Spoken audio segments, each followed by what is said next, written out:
And what is up, everybody? Welcome to this week's episode of the Bearded Browns podcast. For all of you know, it's going to be a Therapy Tuesday show.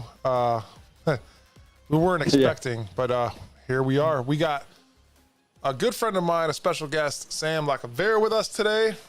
What's up, y'all? How you doing? The real big beard guy there. I can't throw really cool. He's got a better beard jiggle. It's a real thing. But today is going to be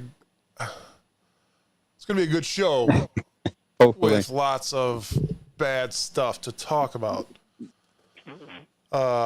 We're just a depressed state of fans right now. We thought we would be 3-0, 2-1, but yeah, we're looking at the record of 1-2. And we're not encouraged by that one win because it's Jacksonville, and they're probably the worst team in the league. Yeah. Dang it. But yeah, today's show is sponsored by no other than CB Excavating and Doug White, Allstate Insurance. Give them a call. If you need any work, Doug White, insurance rates are probably going high. You want to give this dude a call, just say, hey, how can you save me money? And he'll be like, A plus B equals C. Boom. You're saving money. If you have some issues going on with your foundation, call CB Excavating. They can dig some holes around, tell you what's going on, and patch it up. And guess what? You don't have any leaks. Kind of, maybe, just maybe, they should go down to Berea and show those offensive linemen how to fix those leaks so, to protect Deshaun Watson. For sure. Sam. Sounds good. Yes, really sir. Quick. Tell us a little bit about your Browns fandom and your your real beard. Well, I can't really grow one. Mine looks like a Joe Dirt, so I went and got this to stay up with you guys. Been a Browns fan since I was born, 76. So in my family, you didn't really have a choice but to be a Browns fan. So with that being said, I've seen a lot of it all since 76, man. I mean, you remember seeing number 17 running around. I'm still old enough to watch that, and then post Bernie, and then here we are, man. So born and raised in Cleveland, reside in Lorain County right now, and proud to be a Browns fan even after that last debacle we watched, man. That was a tough one. Yeah. That was a tough one. Sam is filling in for Chad today. Chad's doing important doctor stuff. But if anybody can't join the show, Sam will be a fill-in guy. It's going to be fun times.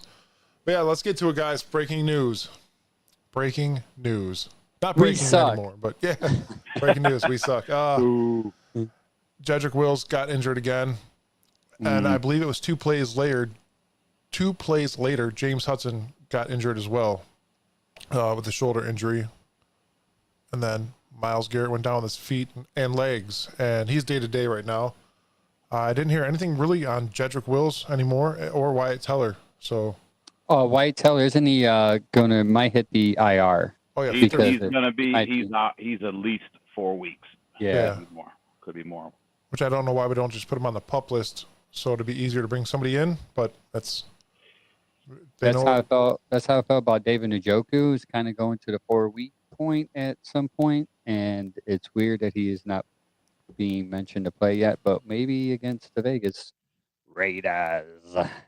I'm thinking we'll see Njoku coming here in Vegas.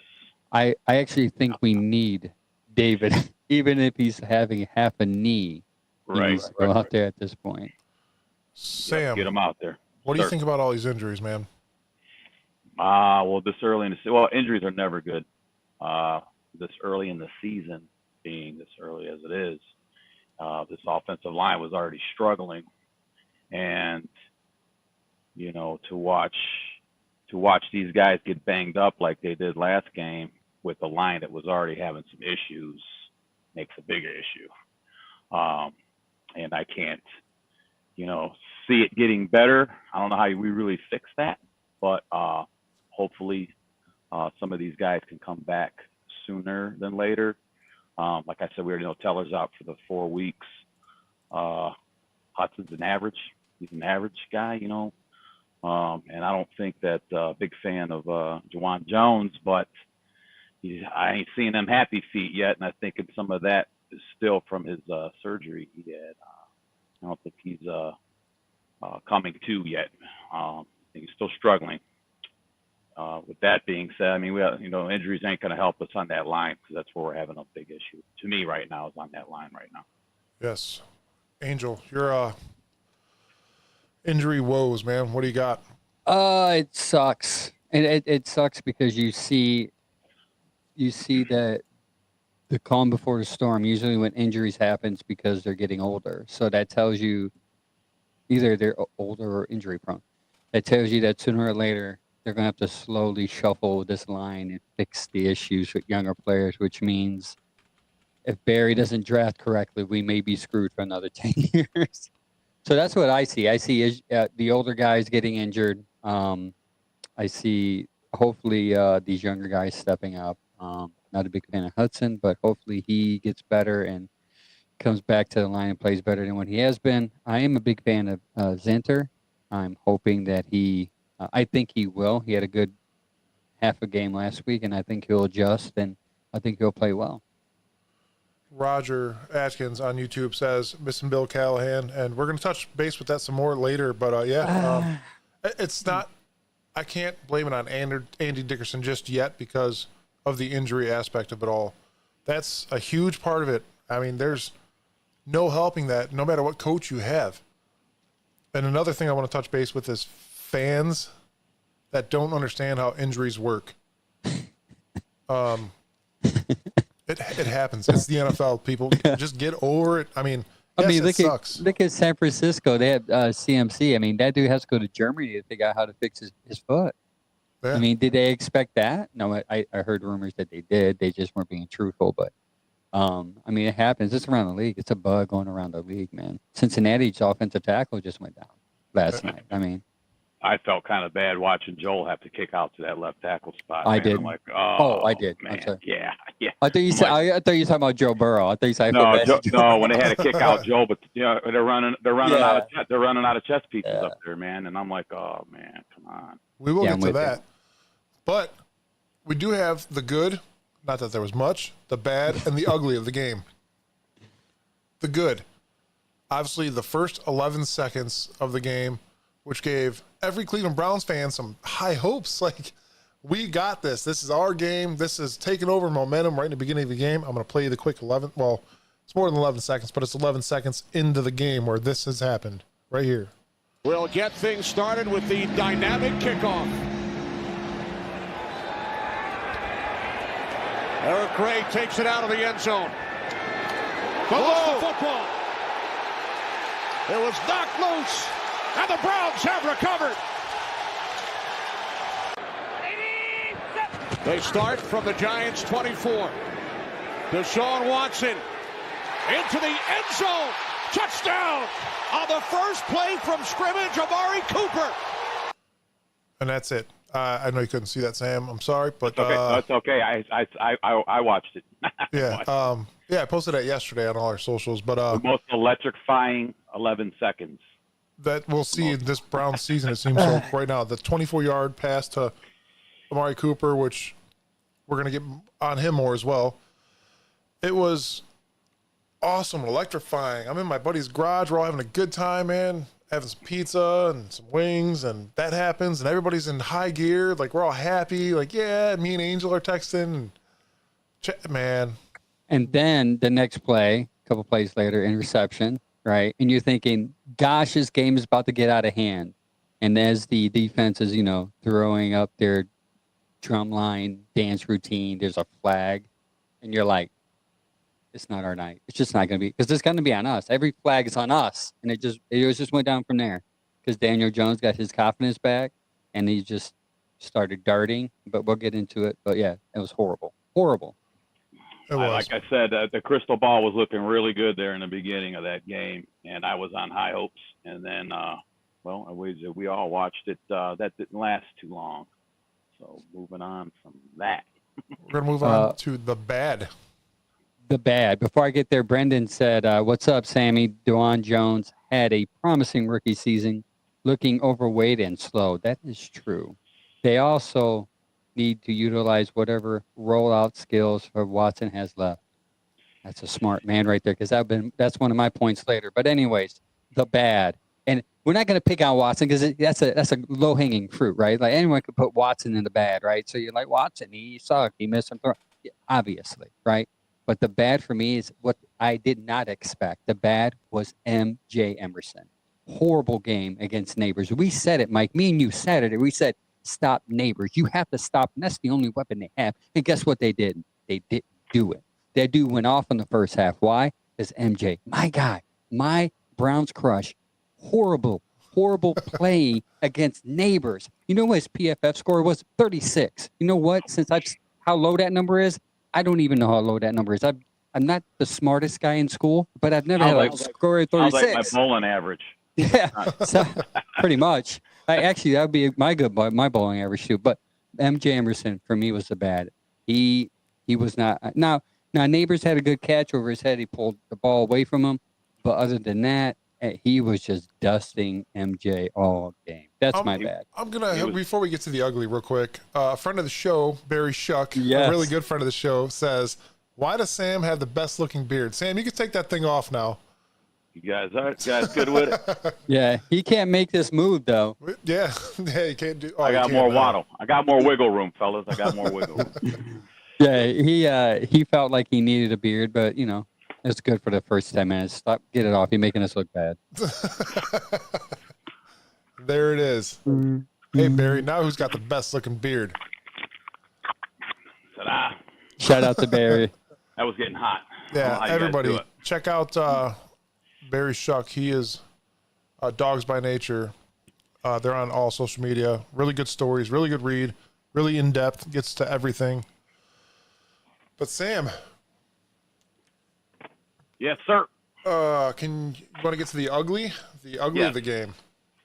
Once you get coordinated there. He's had to put his There we go. I feel a little more at home there with the hat on.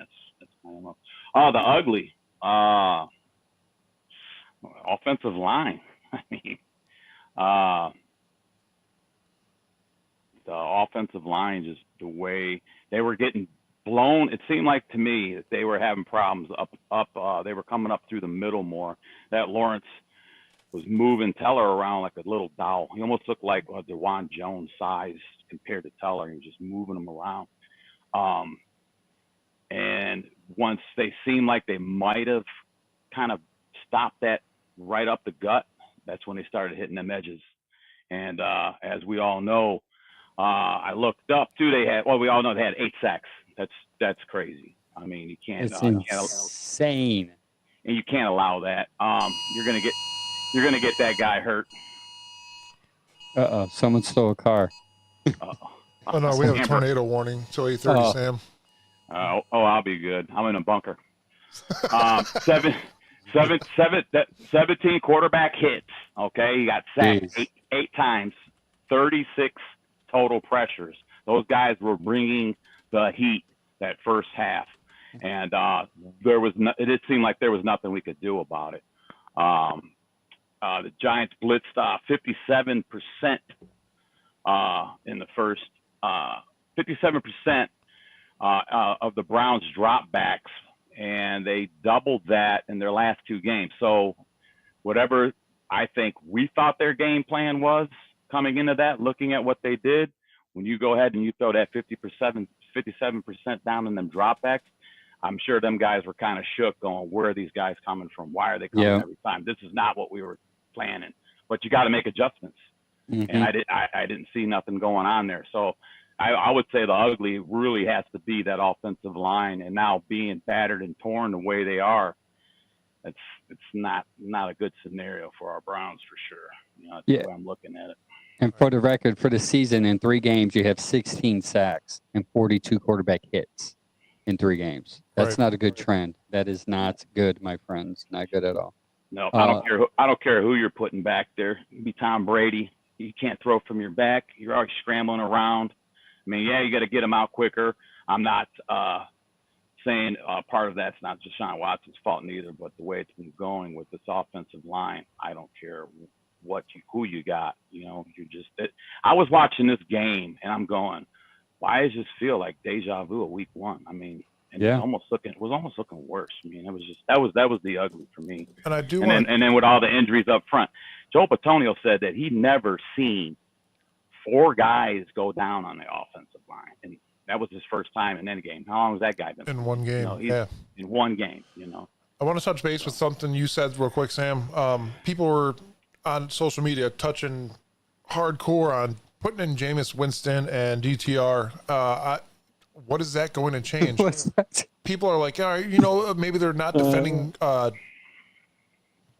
I'm reading comments. I shouldn't. People aren't defending Watson because of his past, the history that he's got now. And I'm like, you guys are clowns, man. Seriously, get over the past. You got to get over that. My sister was at the game, and she said all we heard was Flacco. I'm He's like, not even in the building. They weren't even saying Winston. He's not even in the building. I'm like, wow. I go, really? No DTR chance of Winston? She goes, no, Flacco chance. I'm like, that's insane. Wow. I'll hit up. You're beating a dead horse there, man. You got to stay with what's current. Yeah. I'm going to hit these 3 comments real quick, and then we'll move along. Barry Shuck says, I am friends with Martin Emerson's dad, Martin Emerson Sr. He said that this weekend was the first touchdown MJ has allowed since his rookie year. PFF has him giving up 1 in week 1 and 4 as a rookie. PFF isn't always on top of their game. Barry, we know that, but the scores do mean something in the end. Jeff Gio, he did do better when he rolled instead of sitting in the pocket. And I'm not going to agree with that.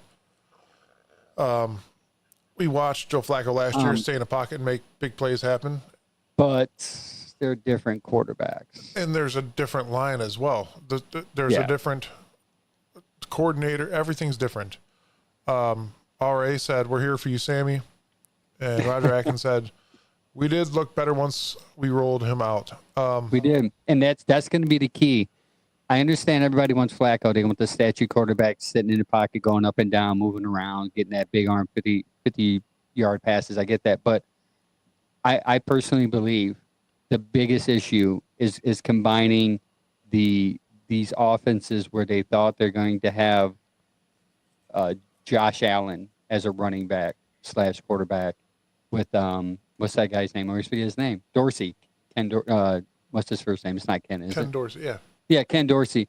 Mixing. I think it worked well with our current head coach and Kevin last year. The offense was good. Now, I thought he did. Was it great? No, but I thought that Watson was learning until he got blasted in Baltimore.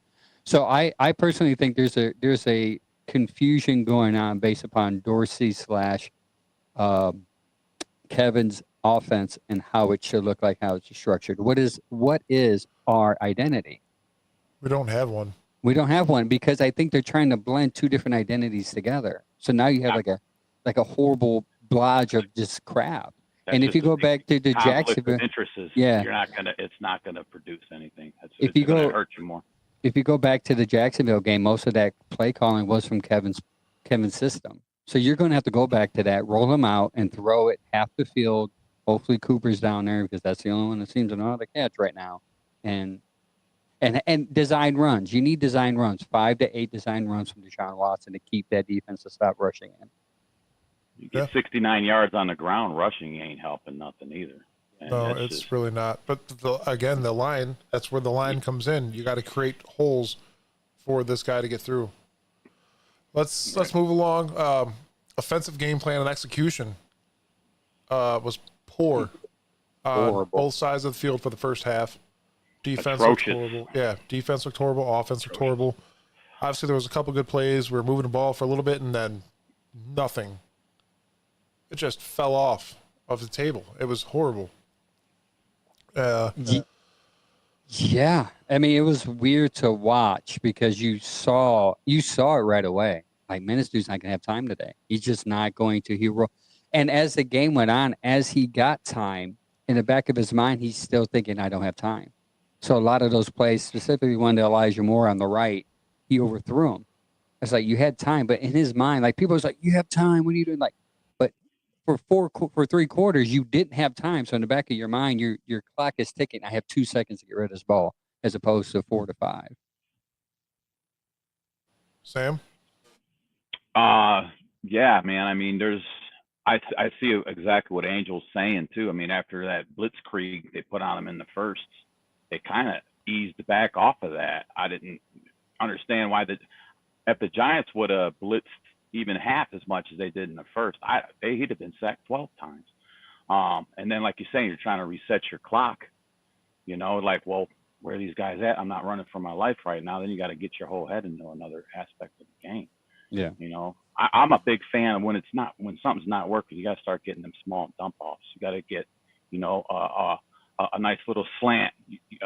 Get your flanker out, slant them up. Yeah. Yes. A little 5-yard curl. Let's get it. Yep. If they're playing off you, a little 5-yard curl. Let's get something generated to cool you down, and then you wait for that big moment, man. And he hit Cooper in the beginning. It's there. You just gotta start nipping at the little parts of the field first, and then go ahead and go. But like I said too, you got to have a run game to make that some type of a threat too. But stay in that short pass game. I don't know why they didn't go to any of that. I really wish they would. That brings us right into the next topic, Sam. Deshaun Watson looked like another quarterback again. First game. Deshaun Watson looked more like Randy Watson. I mean, where's this guy at, man? It's like, that boy is good. And he's like, oh, that boy is good and terrible. Like, you don't know which direction to go. A little play on. Well, what we can do is process of elimination, right? Dallas game, you look horrible. Jacksonville game, you look better. New York game, you look horrible. What's the difference there? Kevin called the plays mainly against Jacksonville. You have to get him acclimated. You have to get him comfortable. You can't throw a Ken Dorsey, maybe more complicated system at him if he doesn't feel confident. Maybe you need to dumb it down with the Kevin's play call to where you can do those 5-yard dumps. Maybe get his confidence back up, because it's now he's healthy. Now it's all mental. So you saw 4th and 1. Instead of throwing it to the tight end, he looked that way, but for some reason, whether he didn't see it, whether he didn't register, whether he didn't think he had time to, maybe the other corner is going to get it, he's not reading it right. So he decided to run and didn't get the first down. Our offensive coordinator, I don't know why, to me, I would want him in a booth. I want an eagle eye down on me, and then give me the information back, like Kevin. Check this out. I'm seeing more up here than being on the sideline. If you're up there, you got that eagle view. You're seeing more. Obviously, you're overhead. I mean, it's that simple. Put that guy up in the booth. Communicate with your head coach and make adjustments. You can't do it just sitting there on the sideline. I mean, come on, man. We've talked about that in several shows, or the past 3 weeks as well. You gotta, it's that eagle eye view. You need that eagle eye up there. I think that would help them guys out. Jen Victoria says, clearly Deshaun Watson had no time to throw, so why keep trying to throw? We had no run game. Sam knows who that is. That's my wife / technician. She put this all together for me because I have no idea what I'm doing with any kind of computer stuff. I something that breaks. I think that they didn't run because they didn't have time to run. I think it mirrors each other. I don't think you can. I think the best way to execute a rush is to have design quarterback draws, whether you boot them out or whether you make them run, because then all of a sudden that rush is slowing down. They're like, he might run. I'll give you an example. Daniels last night from Washington. Why was he so successful? Because the game against New York, he rushed. So Cincinnati played him as he was going to run, so they played back. So he's still able to run, which he might be the best quarterback in the draft right now. But so I think that's what they need to do with Watson. Like, he is who he is. You got to roll him out. He's a shotgun quarterback. Roll him out. Don't put him under center. Don't make anything fancy. Don't complicate things right now. Give him something simple and just run it. Play action screen seems to be the only thing that worked. Yeah, play action. Good call. Sam, what were we going to say? Sorry. Yeah, definitely with the rollout too. But I mean, a lot of that, even though he's rolling out, and that's what I like. I hate to bring the name up, but when I was watching the offense back when, Baker seemed to do better when he was on that rollout. And this is with some of the same guys here. Like, let's push some of that rollout, because I think you will get better results. I mean, because I hate seeing him run, because I mean that Deshaun was getting beat up, and then I seen him go over the sidelines, and he was already doing this with his arm. I'm like, here we go already, But definitely with some of that play action rollout, some option stuff. So they didn't really adjust to nothing, man. It kind of just they plateaued and they stayed there. Why are you got to compete? This is a game of competition, man. You can't just stay there and just stale out. Come on, what are you doing? I guess if I can criticize Kevin, me being a fan of his, like that's one thing I wish he would do more is adjust in-game adjustments, go away or come back to it according to what the defense or whatever the game comes to you. Just adjust. You know what I seen that whole game? Denied. Yeah. That was it. Time. We're gonna move on along to the next subject. Angel and I have our morning show that we do every Saturday about 10 o'clock, our pregame show, and we stressed very hard, Angel, I'm pretty damn sure it was really hard, to stop Malik Neighbors. And we talked about it in the beginning of the show. We're going to talk about it right now.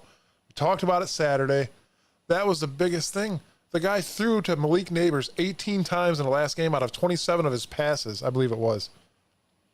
And your defensive coach compared him to the next OBJ. Yeah. And yet you weren't prepared to do something to that. Like it was weird to me.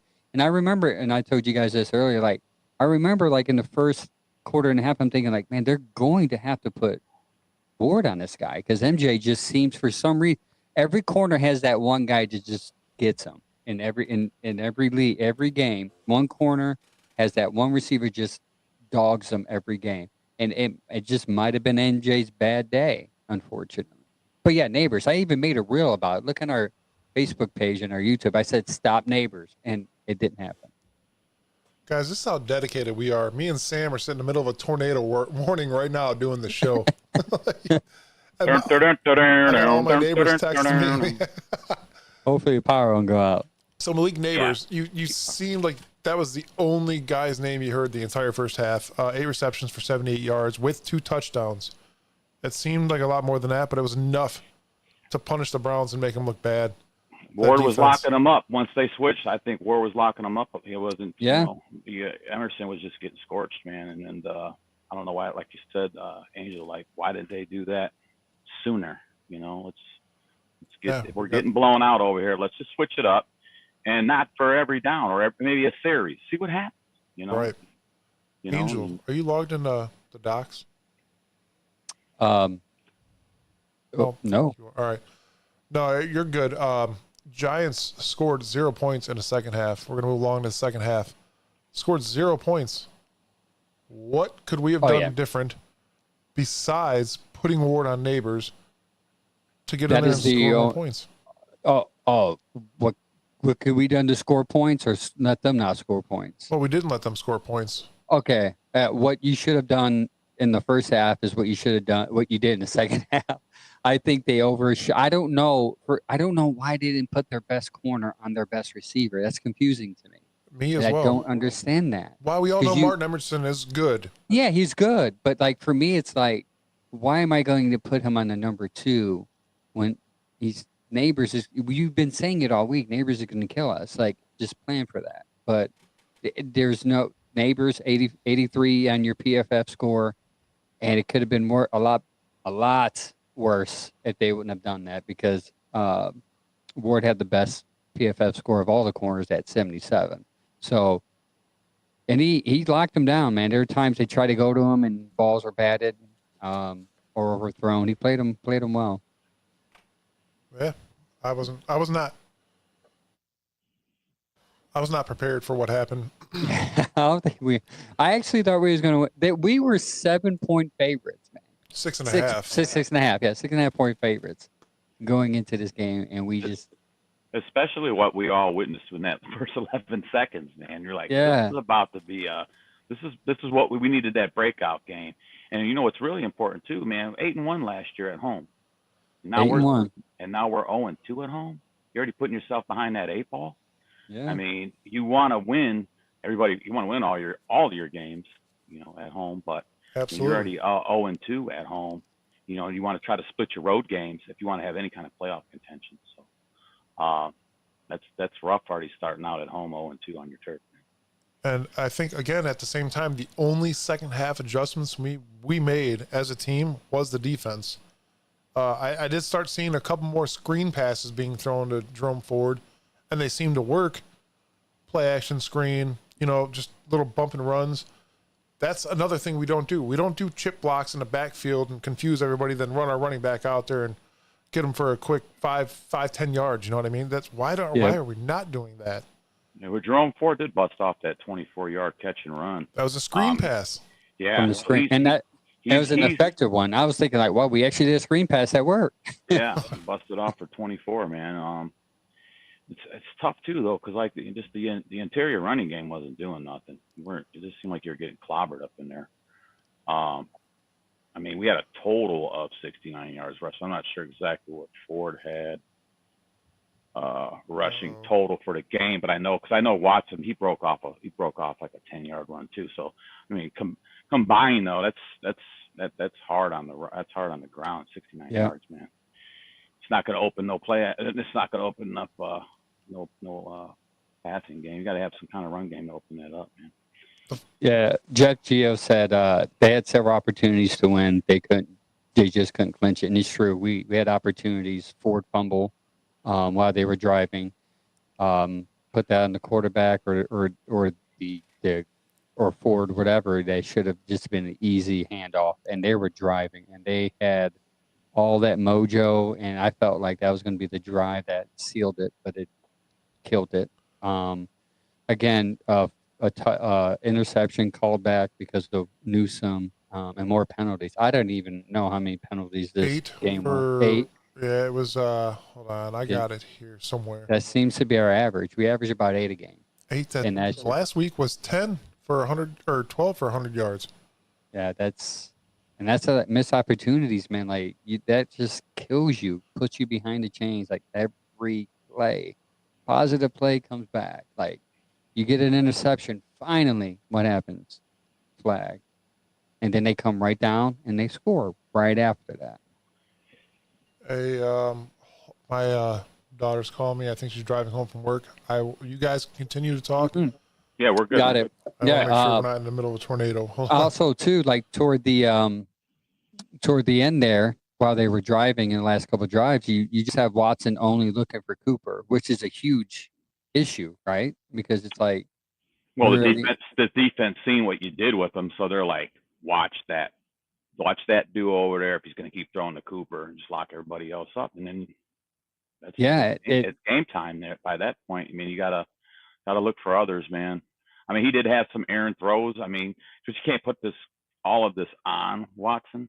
Like I said, it's a lot with the line. We still got some drops he's going on. I mean, penalties too, man. The last couple games I watched, you don't want 3rd and 15. I mean, what are you doing, man? Come on, we got to get these 3rd and 5s, 3rd and 2. Sorry about that, guys. I am. The tornado warning. The school wouldn't let my daughter leave because of that without parents' permission. I'm like, drive yourself home. Father of the year. Yeah. Be in a tornado, call me. I'll come pick you up. Yeah. Roger, real quick, says defense couldn't stay out the field. Barry Shuck says Stefanski has a hold on the media that RG right guard Wyatt Teller will miss multiple weeks within his knee injury. And man, all right. So did any of you guys? I'm sorry to interrupt. I feel like I did that, but did anybody listen to any Stefanski press conferences this week? No. I did, but he's very short. Very minimal. Very short. Yeah, very minimal. And I personally, people don't like that, but I don't think you need to tell the media everything. And also too, you have teams that have to plan for it. So, I mean, if you're talking about injuries on Tuesday, you're like, it's too early in the week. I'm not going to play my cards right now. Well, I get it, but he gets an opportunity to kind of clear Cleveland's heart. I don't think the Las Vegas Raiders are going to try to listen in on Cleveland radio to see what's. I mean, I guess it is 2024, but the New England cheated a couple of times that way, but the Flakegate. Michigan hasn't been looking too good since they can't cheat no more. Yeah, they've been sending signals. Yeah. So missed opportunities. Watson only looking for Cooper down the stretch. That hurt us. You can't. We have to have somebody other than Cooper step up. We just have to. And it goes to show what happened last year is resurfacing its ugly head, where you're in a playoff game and the only person you have is Cooper, it's going to hurt you in the end. It seems that this is like a different offense, man. Just what we've seen before, in what we're seeing in the 3 games. I mean, because we had a lot of quarterback changes last year, and we were still able to come through with wins. Yeah. And then right now it's, we got our star out there, and we got the line, and they're just not getting anything done. And like I said, this game to me seemed like a deja vu of week 1, with that line. So Dwan Jones wanted to hit on it really quick. Dwan Jones ain't got the happy feet that he had. I remember Brendan had said something earlier. He does look a little bit overweight. And maybe he was snacking a little too much while he was recouping. Don't know. Maybe he should have trained a little harder, but it's not the same quickness that I've seen from a big man like that. So I wanted to point that out. What Brendan had said, I feel the same way on that. Yeah, Browns on third down conversion. You want to know what the percentage is? On offense, third down conversion. You ready for this? 18%. That's horrible. That's not going to get it. That's not 18%. You know where that is in the league? How far down they are? Last. It's got to be last. They're dead last. Dead last. Yeah, you're right. You win. Dead last. Dead last in third down conversion. And that's most likely because people know they're going to go to Coop, cover Coop, double Coop, and who else to get it. And also, too, maybe because David is out, too, and he's your big third down conversion guy. And like Roger had said earlier, too, in one of the comments. I can't see the comments. I'm working with backdrops in here and stuff, real small stuff. But when you just said, Angel, when you got that low of percentage on third downs, what's happening then?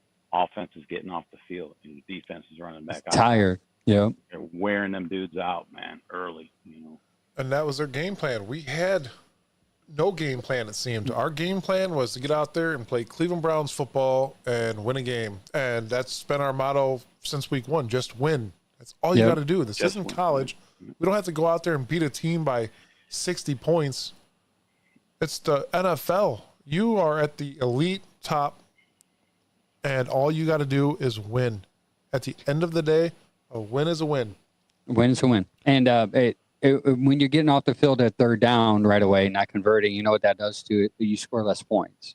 So you tend to lose games more. So last year, the Browns, the first 3 games, Bengals, Steelers, Titans, 24 against the Bengals, 22 against the Steelers, 27 against the Titans. That's an average of 24.3 points, 24.3 per game. This year, huge dip. Now, granted, there's a dip around the league, so maybe we shouldn't look too deep into this outside of last night when people were scoring 30 points. First game, 17. Second game, 18 against the Jags. And last week, 15 against the Giants. The average has dropped to 16.6. You can't win games that way. You have to score points. No. And I made the thing this week about we went 15-2 without games and turnovers. 15-2 with games with 0 turnovers. And obviously everybody's like, oh, that's the whole NFL. And I'm like, yeah, but we're the Cleveland Browns, folks. Yeah. That's a huge difference for us. We need to not turn over the ball. RA says 18% goes hand in hand with all the penalties. Joseph Paul said, Angel, what's going on, man? Glad I made it this week. Hello to the crew. What's up, Joseph? Thank you for joining us. Shannon Hamilton, very disappointed game. Hard to find any positive from week 3. Sam, you know Shannon Hamilton. Yes, I think he took some pictures of us. That's a picture. Now you made it sound weird. Well, while we were in a band in Cleveland, we were in a heavy metal band. Hang on a second. Yeah, Sam and I were in a band together. If you want anything positive for this week, you're still in the wild card hunt for a playoff race. So just stay. There's a lot of 1 and 2 teams. So let's not throw the baby out with the bathwater. There's still hope. You have somewhat winnable games here. You go back to what you know, and hopefully they do. So let's stay positive. I completely agree with that. It is only week 3. He did a slow golf clap. He did it. It is only week 3. There's still a lot of football left. There's still a lot of changes that this team needs to do to make themselves, 1, confident, build some kind of morale, because there's nothing that they go out. They look like shit every single time they go out there. Besides special teams, that's it. Yeah. We are the underdogs, by the way. That's us, and it's a true thing. Sorry, Sam, you were going to say something too.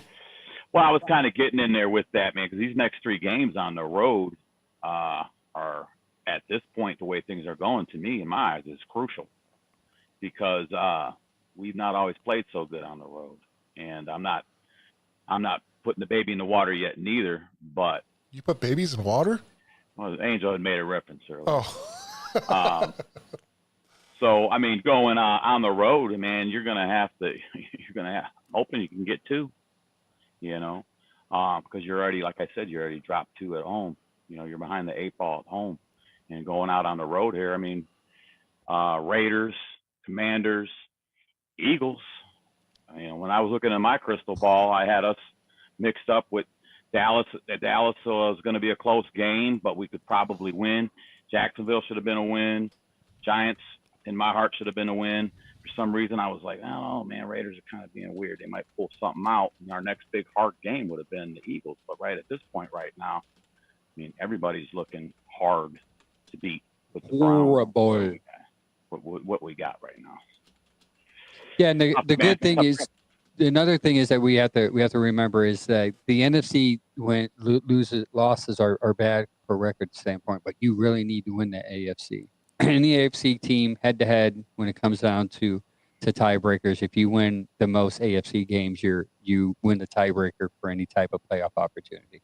So this Raiders game coming up next week is crucial for that alone. So you want to win this game.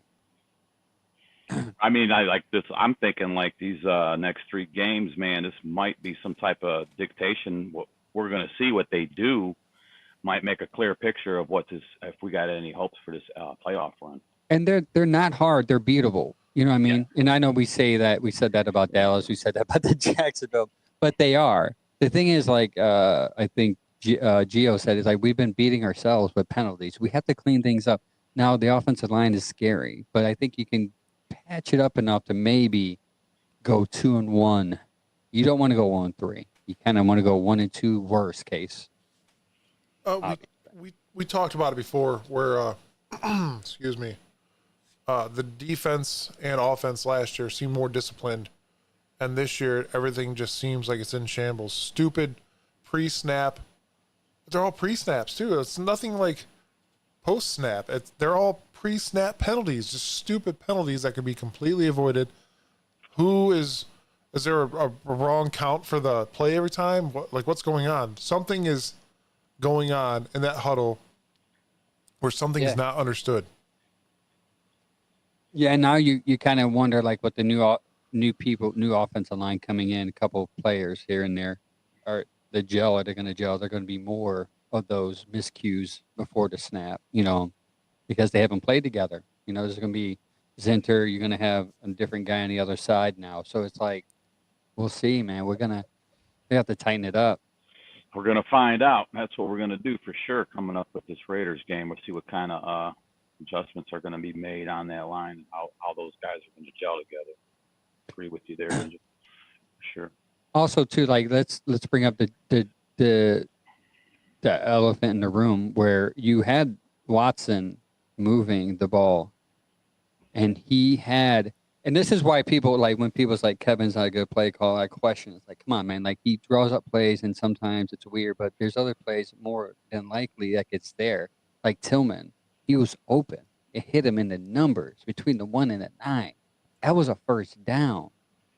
He knew that. He knew that. I seen him on the sideline, and I'm like, oh yeah, he was mad. That's a hard walk to the sideline, because you let your boys down. And you're like, I would thought to myself, man, if that was Bell, he would have caught that, because Bell's hands, he's not the fastest dude, but Bell's hands are like glue, man. He would have caught that.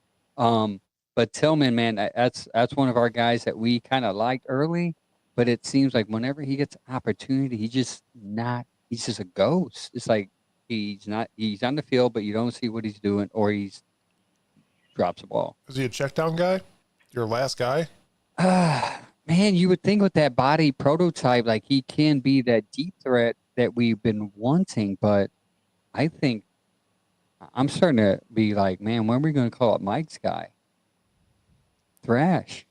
Because that's what we might need, man. We might, and I know Chad will probably hear this and he's probably shaking his head, like shaking his phone, like he may not be ready. But I'm just saying, like, at some point, you're going to run out of opportunities to prove yourself that you're going to have to call somebody else's name. And the only people you have is Cooper and the reliable hands of David. Sometimes, he's better than what he used to, but who else? Jamari Thrash. Moore's all right too, man. On some of that, check down stuff. Yeah, he's been unimpressive in my opinion too this year. Yeah. No, it is early, but it is. I don't know. I mean, I'm not a big fan of them jet sweeps or none, but try it because I'm not a big fan of it. But in that game, nothing was working. Maybe give it a shot because you didn't try it. Yeah.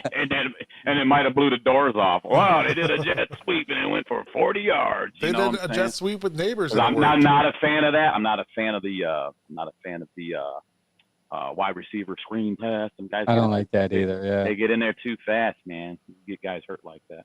I mean, once it's effective, it's effective. Like you're gone. But it just doesn't work for us for some reason. I don't know why. Sideways more. Yes, Joseph, that's fine. So here's a comment I agree with. Joseph said, it's different with hardly anyone playing somebody else commented, so it screwed it all up. It's different with hardly anybody playing preseason. You don't know who these teams are till like 5 games in. I'm thinking that Cincinnati still has a great chance. It's wide open. And yes, I wanted to play Deshaun Watson, knock that rust off in preseason. I don't give a crap if the dude's injured or not, man. He will get over it. He's got to get hit. Yeah. What do you want to figure this out in week 1 or 2 or maybe 3? This is our preseason right now. Yeah, he needs his mental for sure. And that's something we talked about early in the season. Like, we're not worried about his health. Like, we're worried about his mental. And it seemed like his mental is what's hurting him right now. Like, he needs to talk to a sports psychologist, do some type of, I don't know, praying, meditating, read a book. I don't know. Like, get your head right. Get your head right, man. Roger says Tillman has been upsetting as well as what he was last year. Well, after what he was last year. Yeah, he's digressing. He's like degressing, yeah. I said degreasing. Degreasing. He's like going backwards. It's like, why? Maybe that's why he didn't catch it. He had too much. He put too much. He didn't get to stick him. He had the greaser on. It's in the numbers, brother. It's in the numbers. Come on. Get that utility guy, man. Why does he give me the grease, not the glue? Right. Yeah, I don't know. I'm worried overall about the growth of young talent. You can say what you want about Andrew Bear. His draft is kind of iffy right now. But when are we going to start like improving young talent? Specifically wide receivers. You draft the 3rd round wide receiver. He should be something, right? Because he's a 3rd round receiver. I'm not saying that you might find a diamond in the rough and someone that's great, but man, we getting these receivers 3rd, 4th, 5th round, and they leave. Yeah. Another question is I'm going to rephrase this. Why the hell do we bring in Jameis Winston on a 3rd and 1 for a quarterback sneak? Everyone knew that was going to be because they're successful. Kevin is very successful at the quarterback sneak. The issue with that is, why are you doing it in this game when they've been blowing up your front line the whole game? Like, what makes you think there's going to be a gap there for Winston to get in there? There's no gap there at all. And they already, like you said, they already know it's coming. Yeah, they know it's coming. Maybe what you want to do is it's like a fake up the gut, a little dip out the outside. That can work too. But Jameson, I think he already got. I think he got 2 of the fourth and ones. Yeah. This year. But I mean, for him not to get that other one didn't surprise me none. I'm like, they tried to pull a play action pass off afterwards and it failed. Turnover. Turnovers on down. Turnover on down, right? Yeah. And then the biggest hit of it all, I think, this week was seeing Joe Bitonio left tackle. Yeah, that was rough. That was rough. Yeah. while it didn't. And then I was bad, just like, they're going to start. I'm like, they're going to start sending that edge now. They're going to send 2 guys his way. Please don't hurt Joel. Please, let us get out of this. We're done. We're done with the injuries right now. Let's just, next guy. I mean, he had to go to where he had to go, but yeah, I was not happy to see that happen, man. What you at that point is busted up. I mean, you already got 4 guys on the offensive line. Joe Petroni himself said, "I've never been in a football game where 4 guys on the O line in the game I'm playing with got hurt the same game ever." Yeah, it's crazy. And then they're like, "Go out the left tackle." What? Wait a minute. Whoa, man. Joel, Yeah, but left tackle. Yeah, right. it was a different game. Obviously, nobody expected that. I had, what was my score prediction? Like 34-10 or something like that. And Yeah, I can't remember. Mine was probably about the same. I thought we was going to score this game. I thought Watson, and it looked like Watson was going to break out after that touchdown to Cooper. But it total opposite.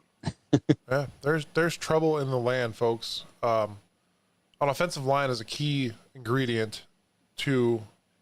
I'm not putting all this blame on the offensive line by any means, and this is going to take us into that's where that game starts, though. It starts there. Right, It's on, it's on that hike. That's where. Then what are we doing? And the guys got to be on their game and not hurt.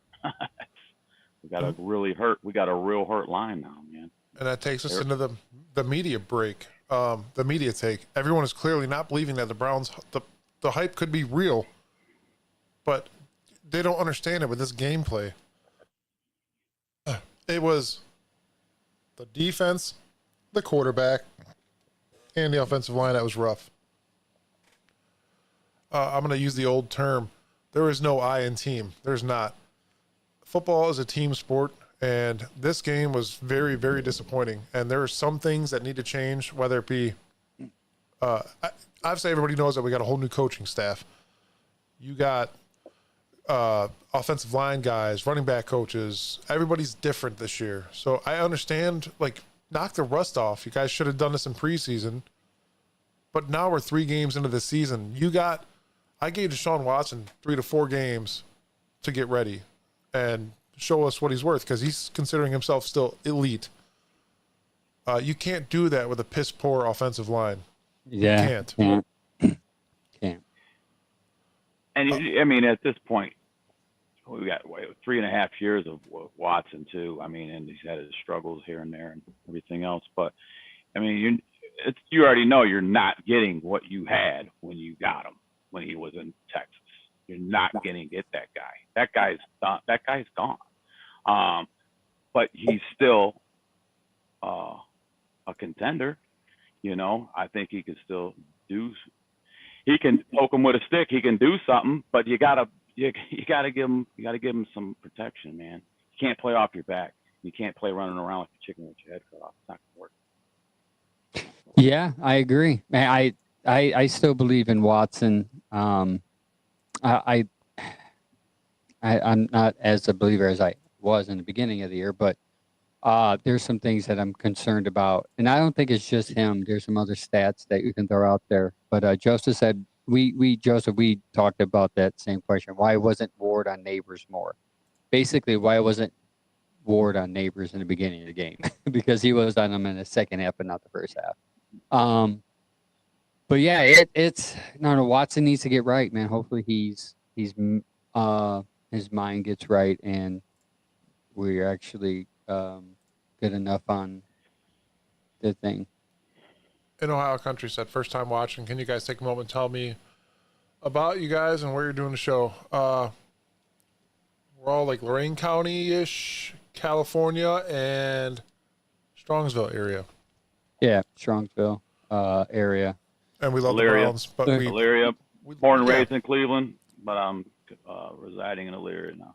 And then Derek McReynolds says, does not have 2 to 3 seconds to get the ball out. Yes, every QB gets rushed at times and gets sacked. Well, Deshaun not even in his defense. I think what's happening with Deshaun is he's trying to make a big play happen. I think that he's sometimes taking 5, 6, 7 seconds in that pocket before he even scrambles and not getting a playoff. And that's the biggest concern of mine with the offensive line collapsing. That is huge. You cannot let that happen. And like I said earlier in the show, man, you got to start chipping. You need them quick slants, little 5-yard curl. You know, you got to get them. You got to get that short game going, man. I know you can do that. You guys can catch. Moore can catch them. Cooper's good. You can catch. You ain't got to be 20 yards. You ain't got to be 15 yards. Break that short game up on the passing, and then see what happens. And start running the ball. Maybe that'll finally open up your run game. You know, but you got to do something. That's what I would do. Let's start with some short stuff, man, and then let's take it from there. Nickel and dime them. And you know what? If that's working the whole game, just win. Keep going. I mean, you know. Another key ingredient that we are missing, that not a lot of people realize, is Dave Njoku. That guy is a great blocker. We picked up Whitehart as a free agent, I believe. We've seen him out there a couple times. I wasn't impressed. Obviously, didn't make any big plays, but Njoku can get that chip block off, get down the field, and make a play happen. And that's something that needs to happen. And I'm hoping to see him back soon, man. I'm really hoping he'll be back for this Raiders game. And then when he got hurt, I did one of these. Oh no, because he is a really good. He's a utility part of that team. And for him to go out early as he did, you know, with the ankle, wish him well. Want him back, man. We could definitely use him back here. We know that. Absolutely. Oh, Angel. Yes. Are you ready for stats and facts with an Angel? Yeah, let's do this. Sam, this is a bit for Angel, so we'll be excluded. This is Angel's time. Don't interrupt. No, I'm kidding. You can talk. We can't hear you. Just hit the mute button. Intro. Here we go.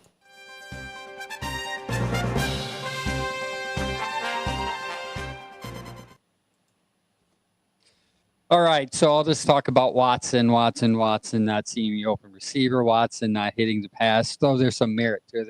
Though some people have arguments through maybe 1, 2, 3, 4 throws a game. But what we don't understand is separation, right? In order for the quarterback to get the ball to a receiver, there needs to be a separation between the receiver and defender. And entering Sunday Night Football, the Browns have an average max route speed of 13 miles per hour. That's slow, folks. That is the third lowest in any wide receiver room across the NFL.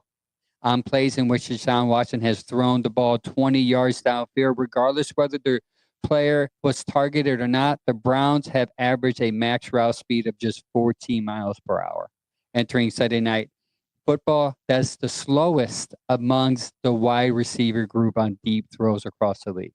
The Browns wide receivers averaged 2.8 yards of separation from the nearest defender on target this season. 2.8 yards. Can you imagine trying to throw a ball 2.8 yards of with 2.8 yards of separation between you and a wall? That's very hard to do. That is 26 entering the NFL on last Sunday. And according to the stats, receptions above expected, which is in the simplest form measure rate, you can difficult catch. These factors include throw distance, defenders proximity, pass rush, receivers, acceleration, and more. Basically, folks, it's not just Watson. It's not just the line. I personally think we have slow receivers. We need speed. We need Mike Sky, Thrash, to open up that field down, open up passes downfield, create separation, and let Watson hit the open guy. That's it. Boom, and that was stats and facts by Angel. Interesting, right? We're slow. We have slow receivers. So, and if you always look at the 22, just it takes forever for those plays to develop. Why? Because the receivers we have are just not hitting the route quick enough. And if he's holding the ball for 4 seconds and your receiver is taking 6 seconds to get open, he's going to get sacked every time. Yeah. That's the way it works. Yeah. What did I wanted to hit something before we got into the AFC North headlines and relevant NFL recaps. But I clearly cannot remember. So we're going to just move on to that. Did you hear what happened to the Detroit's head coach, Campbell? No. That his address got leaked online, and people have been stalking his house, so he had to sell it and move. And do you know how it got leaked? His daughter told a classmate, and his classmate posted it online. That's a wrap. That's a wrap after that. What would you do to your daughter if that was you? What would you do to your daughter if that was you? Well, we're moving out. You're staying. We're moving out. You're staying here. I'm not famous, so when you come over, bring food. That's all I ask for. So like because they lost last year in the playoffs, some stuff like pranks were played on his house, and they lost the first game. They lost the game this year, and more pranks, and they were wondering why are people coming? Like, how do they know where we live? And he comes to find out that his daughter said something to someone at school. Oh man. So that's a little headline news for you. Stay tuned for more. Bam, that happened. I'm choking, trying to think about what I'm about to say about the Steelers. Yeah, man, they 3-0. 3-0. What did you say, Angel? What do you call the Tomlin? Like, what was it? I mean, I don't know how they're pulling these out. I mean, Fields is looking better in the last game than the first two, but he just got that. Go ahead. He's got that way to win. You said something. You called it something. I was like, yeah, that's spot on. You said it. I know I have so many narratives for Tomlin because I kind of secretly wish he was my coach, but right. I right now I'm gonna call it the Tomlin touch because he can just do, and he's just, I don't know, I can't explain it. It's the culture that he has. The Pittsburgh in general, the organization has. Sometimes I wonder if I'm a Pittsburgh fan because I always thought good about them to their own fans. Their fans are saying, I had someone. Santa Maria. He's like, oh yeah, Pittsburgh's gonna. He'll be good enough to get 9 wins and still keep the streak. I'm like, do you have an average quarterback? Like, once you get I don't understand why Pittsburgh just don't suck, bite the bullet, and just get a great quarterback in this draft and then be another good for another 20 years. But that's just me. 20-10 against the Chargers. Chargers seem to look good in the beginning there. They're running the ball effectively, but the Steelers defense, again, just stops them. And Fields does enough, protects the ball, doesn't make any mistakes, and they win. That's what's going on there. Like, I don't know. They're going to have a quarterback controversy over there. I really don't care because I don't want to say it on air about Steelers, but are they going to Fields, not Russell Wilson? They're probably going to have that happening over there, you know. If our crowd's going Flacco at the game, I'm sure they're probably thinking that over there with that stuff. But it's like, I don't know. They find that they're winning, and my crystal ball is supposed to have them in the basement. That must 0-3. Yeah, that must have fell and broke somewhere, man. All great things come to an end. Hopefully. With them, hopefully. Real quick, Derek says he's obviously, meaning Watson's not going through progression. Flacco was great for that. Watson has no time to go through any progression. That's why as soon as he gets the ball, he's looking at Coop. As soon as he gets the ball, he's looking at Coop because he knows Coop's going to be open. Speaking of that, hold on, I'm sorry. While all you fans are sitting there thinking the offensive line is not blocking for Watson because it's Watson, please, again, get over that. It's not. You could put. They don't like him. You could put Joe Flacco back. Yeah, they don't like him so they're not going to block. You can put Joe Flacco back there again. One, the guy's going to throw 2 interceptions a game. Excuse me. And 2, he'll get hit just as much, if not more, with that line. Yeah. I said earlier in the show, you put Tom Brady back. It doesn't matter who's back there. You can have a mechanical robot, but if it doesn't have time to do what it has to do, it's not going to work. Yeah, I agree. Then we got the Bengals, guys. Lost 33-38 to the Commanders, and that's a team we're going to be playing here in 2 weeks. And Daniels looks good, man. He looks like, I mean, right now, and you could maybe chalk it up to organization because I think Washington has end up getting a good organizational front this past year. But yeah, we thought that was going to be an easy win, but that might be one of those like crap. Here we go again. This guy's going to throw for 300 yards on us. You know what? I'd be appreciative if Deshaun Watson could throw for over 200 yards a game right now. That's what he needs, man. That'd be good. That's just be good enough, man. And I mean, Bengals are 0-3. I mean, that's something to kind of be okay with if you're into that. And the Ravens started out at 0-2. You know. Yeah. That had me going too. I'm like, all right, well, let's pull this together, and you know, I'm just hoping. I'm really hoping on the road. I'm not trying to turn subject, but I'm hoping on the road we pull a 2 win. Yeah. On a 1 loss. I mean, because I think anything else, we're going to be in a world of hurt when we come back home and face the Bengals. I agree with that. Ravens 28, Cowboys 25. They pulled it off. And, Ravens scored 28 points in 3 quarters, and then they were up 28-6, and then the 4th quarter they just decided not to play and almost lost. Derrick Henry finally showed himself as a Ravens running back too. He had a stellar game. Yeah, 151, 6 yards a carry. Hey, you can say hell of a game, Sam. Yeah. It was a hell of a game. Well, yeah. I mean, he was showing himself. So you got to watch out because those guys are gonna be making those adjustments. So the Ravens, you know, I don't see them being where they're at long. They're going to start fixing their puzzle pieces and like I said, I'm hoping our Browns are doing the same thing with our chessboard up front. Yeah, they're just doing it by rushing. Yeah, you had Henry 25 for 151 and Jackson 14 for 87, like averaging 6 yards a carry. I mean, that's in both of them. That's insane. That's a first down. If you just run the ball, you get a first down. And that was another huge complaint this week is why are we not running the ball? Again, we're averaging 3 yards a carry. You just not with a horrible offensive line. It's not as easy. I mean, especially trying to run up the middle when we're getting blown out in the middle.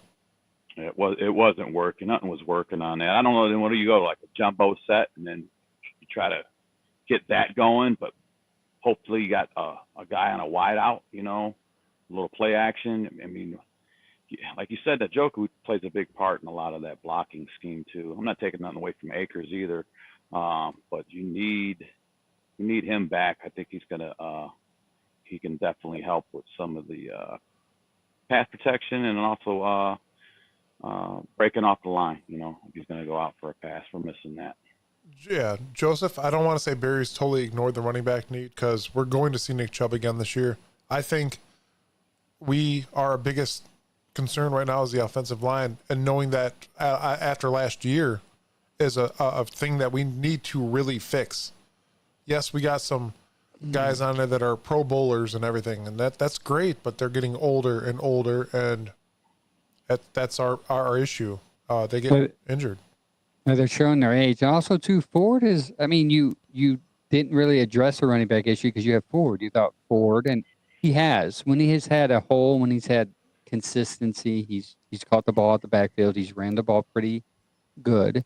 Again, we're comparing a great running back to someone who should be a serviceable running back. It's the whole Jed Wills and Joe Thomas debate. Like, why is Jed Wills good? Well, Jed Wills is good. He's just not Joe Thomas. Like, someone look at Ford. We gotten so used to spoiled to see Chubb just cut and go. Like, that's not Ford. Maybe that's not Ford. Like, we have to be okay with 3-4 yards out of Ford, the occasional 20-yard carry. You know, but I think he's serviceable. Ford was 120 yards shy of 1,000-yard season last year, and he had how many passing? Like 300 something passing yards. He's serviceable, like you said. He is. Joseph just said Ford's a great receiving back. 15 carries, not so much, and that's another thing. We're trying to add these other running backs into the game that should not be out there. I like seeing fresh new faces, but guys that are coming off of another injury isn't good. Yeah. You got the new running back coach too, man. So I don't know if that might have something, if that's having something to do with some of that. I don't know. I mean, obviously, but The guy came from Detroit. Yeah. yeah. I don't know. I'm trying to remember our Black Santa, I called him, our running back. Oh, yeah. I love that guy, man. That guy, I loved him as a running back coach. He gets those guys together. You know, he had some problems with Hunt. He knew how to calm him down. Take your head, put it here. When you're with me, this is what we're doing. This is how we're doing it. I just don't know if there's a little bit of lack of leadership there at that coaching part with these running backs. Like you said, it all plays to the line too. You got to have guys making holes. Oh. Well, everybody, I guess welcome to the Mike Show. I don't know what just happened. And I smacked my mic, apparently. Angel's back. We're all back. I think that's a sign. Sam is back. All right. Stump Mitchell, by the way, was Stump Mitchell. That's what I couldn't. It was on to my tongue. I couldn't think. I liked Stump. Stump was good. I liked his big old gray beard as well. Yeah. I think Deuce Staley came here with a lot of potential. I didn't mind the hire at all, but I think when you switch an entire offensive line coach, which everybody this week, including myself, was where the hell's Bill Callahan? Obviously, the dude went to coach with his son. I get that. That's been on their radar for years. He didn't get fired from here. He quit and went and coached with his son. The guy was a offensive line genius in our eyes. But as of right now, the Tennessee Titans offensive line is not doing well. 31st. Yes. So, I mean, and these things don't happen overnight. Everybody has to understand that. It may take a year. After you change a whole front office, it may take some time. We did the rebuilding with players, and now we're attempting to do it with coaches. And it might not work. Might not. That's the sad part. Like, you had a dynasty built in Cleveland with our coaches. Everybody was comfortable with them. And then just, boom. I mean, I get it. Bill Callahan left to coach with his son. I would do the same thing. And I think maybe he might have made a difference as far as, like, because of familiarity, the players. Like, the issue is the issue. Is he going to give somebody a new knee? Is he going to limit someone's, like, help someone's leg not get broke? Or is he going to prevent injuries? No. Like, he could have been here. These injuries are still a factor. Jed Wills was not ready in the season. Had nothing to do with your offensive line coach. I mean, it's crazy. Derek says, why doesn't Stefanski give up play calling? What is this argument? He's calling plays, but the play call is not just it's collaborative. If you don't like the play calling this year, then it's a Dorsey issue, right? Like you said, I think it's a collaborative issue. I don't get this. I don't get this argument of play calling is horrible when he's been 2-time coach of the year and he's taking you to the playoffs. He's not a horrible play caller. Does he make weird calls? Every coach does that throughout a game. Watch anyone besides the Browns. You'll be like, even Andy Reid against the Cincinnati Bengals had a weird play calling toward the end that they almost lost. It happens. Wow. If you don't like the system right now, it is heavily Dorsey-minded. And why I would love to agree with the 2-time coach of the year thing. Sam, I'll give you your second here. Sorry. No, you're good. I would love to agree with, it was cool that everybody, the Browns won the offensive player or the comeback player of the year, the coach of the year, all that. That's great, dude. But everybody's calling them participation trophies, and that's pretty much what they are. It doesn't really matter if you're that player, defensive player of the year, Myles Garrett over TJ Watt. Please get over that shit, because that is annoying. It's a whole year later, and you Steelers fans are still on that. Who cares? When TJ Watt wins it this year, that's fine. We're not going to care as Cleveland fans. Statistically, or if he really won it. I don't care. I really don't. But my point right now, Sam's gone again. My point right now is... Computer died. Get over... That might have happened because I think he's on a laptop. Yeah. Sorry, Sam. Just just please, man. Who cares, man? We're here to win football games. Yeah. I don't care who got what, dude. I really don't. It's cool to brag about for a little bit and then let it go. And that's what us Cleveland fans did. If TJ Watt wins it, congratulations, dude. You are a badass player. I will give you that 100%. 100%. You deserve it. You do. You bust your ass out there. Derek said 3rd-and-1 quarterback sneak, terrible. Like, Kevin does that successfully, even on 4th-and-1 quarterback sneak. He's if you can look up that percentage. He's high percentage on 4th-and-1. He does a quarterback sneak, and maybe I want to say 80% he gets it. So that's not a bad play call. Now it is a bad play call that game. I would agree with that because of what we talked about earlier, the line not getting any push all game. The defense has been in the backfield all game. I wouldn't have called that, but I mean that's what he does. No, yeah, it is predictable. I agree. Yeah, I agree with you, Derek. It is predictable. Let's move along. We got I wish Sam was still here. Everybody, give the show a bunch of likes for Sam joining us today. Yeah, Sam, thank you, man. You came off the bench and Joe Flacco'd it, man, off your couch. He did, right off his couch. I called him, what was it, 2 or 3 days, Sunday actually, during the game. Me and Sam were talking, and I was like, dude, just come and join the show. It's always cool to have 3 people there to have, like, the different mindset. And that's what happened. And he joined. It's saying stream not found. I'm going to send him another link real quick. Anyways, yeah, I gotta get going soon. yeah, you're good. I go ahead. I was just gonna say I wanted to hit up on the game coming up next week. Yeah, really quick. Sam, if you're watching, I'm gonna send you a new link. Las Vegas. We will be in Las Vegas, where, believe it or not, we don't play well in the West Coast, folks. That's what scares me the most. Any West Coast team, AFC West, NFC West, AFC West, it doesn't matter. We just don't play. We are 3-4 when playing the Raiders in the West, out West. 3-4. 3 wins, 4 losses. Horrible. We'll talk more about the West Coast issues on Saturday. Our show, Bearded Morning Browns Brew, right? Me and Mike. Morning Browns Brew. Yep. Yeah, we pregame it, talk about the next matchup, and we'll talk a lot more about the Raiders then. But the Browns are 1-point favorites, which is shocking to me. It's shocking to me. Browns are 1-2. Vegas comes in at 0-3, and look who made it, Sam. Yay!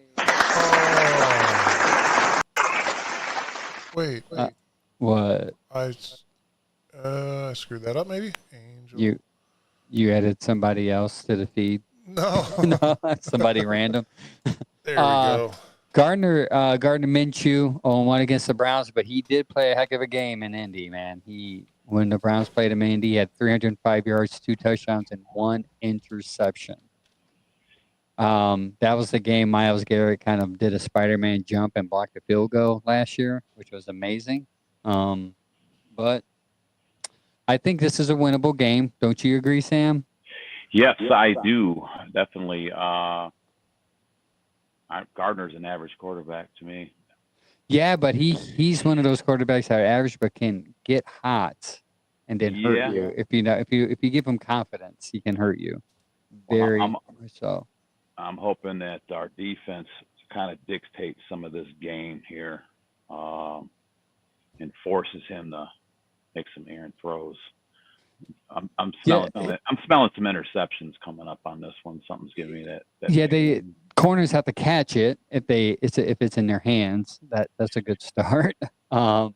They seem to drop a lot or not get a flag, because it seems every time we do 2 steps forward, 3 steps back with some idiotic moves, or we get just screwed by the ref either way. Why can't we get the Kansas City treatment, man? Where it's a pass interference to them against Cincy, and against Atlanta, it's not a pass interference when they do it. So weird. Mahomes wouldn't be as good as he is if he wasn't getting a treatment that I see that he's getting from his ref. Had to make sure we're having a tornado. Sorry. You out there stopped it for you stopped it. Said stop tornado. Give me 5 more minutes. 5 more minutes. I agree. Chris said our safeties need to be on point regarding our Minshew. I agree. James said if Andy can beat the defense, hopefully Watson and Coop can tear him up. I agree. But you have to. You can't look. We slept on Daniel Jones. Look what he did. You can't sleep on Gardner Minshew. You know he just and can't sleep on poor man's Baker Mayfield. I mean you just can't. Right. Mahomes gets better treatment than Brady did. I agree to an extent because that dude's still good, man. He can make those throws that are insane. Mike's like, how are we talking about Kansas City right now? And this is the Browns podcast. I'm thinking our beards get better treatment than Sam's. No, what's up, Peter Parker? You just I in was the about chat. to say, Peter Parker's here? Peter Spider-Man? Parker. No, from OF. What's his podcast called? From OnlyFans? No, only OFB. I don't know. Hey, Oh. Pete, what's your podcast? I was watching him on Thursday. Thursday. I did want to shout out to somebody real quick, and it's a show on Twitter that I found. Browns Film Breakdown. If you guys want to check that out, it's on Twitter. I think it's on YouTube as well. Browns Film Breakdown. It'll give you like a really good analysis about what's going on with Deshaun, what he could change to make it better. Who's got Sparky? That's my dog. I haven't heard her in a while. That's yeah, it means hey, I gotta go. Oh, Pete Barker. Man, that's a friend of the show too, man. Yeah. The guy He's my across the dude. pond. Across the pond. We had him on the show, friend of the show. Yes. Sam, is there anything you want to say about the Raiders game coming up before we roll out, man? No, I just want to hopefully we see what kind of chess moves we can make with the offensive line. And then I'm hoping that our defense kind of dictates and sways this game. I was telling Angel earlier, I want to see some of that secondary get up in there, see some of that Del Pitt. I want to see a couple of interceptions. You put the pressure on Minshew, force him to make some errant throws, and then take advantage of that. Yeah. Show. We need turnovers. Turnovers win games. It's simple. The Raiders could possibly do that with Gardner Minshew, and that's a big hope. It's another road game. Are we going to be better on the road than we are at home? Like, Could be a weird season like that, yeah. Well, I understand the Dallas game. I was there, and all I seen was Dallas everywhere, dude. It was a crowd of white. I thought it was a whiteout game, but no. Oh, man. Yeah. But yeah, I think we're going to end on that note, ladies and gentlemen. Thank you, everybody, for joining us tonight. Make sure you like, subscribe, share the show. Join our Saturday show, 10 a.m. 10 a.m. Saturday on all the socials. Yeah, Sam might be able to be a little bit more a part of this. If people can't show up, if you guys like Sam, let us know. I like Sam. Sam's all right. Yeah. He's an all right guy. He's an all right guy. If you need your roof fixed, you'll be calling me. Hey, he's good if you need your roof fixed. Yeah, I'm good for a tow truck. And if you real have quick, battery man, I wanted issues, to call Angel. Real quick, guys. Thanks for having me on. Really cool, neat experience. And like I said, I dig your guys' podcast. I try to get on as much as I can, give you the props. You guys do a good job of what you do. And shout out for Chad to miss show to kind of give me an opportunity to come out here and hang out. Man, it was pretty cool to hang out with you guys today. Appreciate it. Absolutely, man. We are more than happy to have you, dude. You know that you're a really good, not only a really good friend of mine, but a giant Browns fan. So, yeah, yes, yeah. Like I said, had no choice coming into this. I was made a Browns fan since the day I was born. That seems to be the consensus. Yes. All right. Angel's got to go put a kid to bed. All right, y'all. All right, Angel. Like I said, be sure to like, subscribe, and share. And we will see you guys Saturday, 10 o'clock in the morning. Thanks, everybody.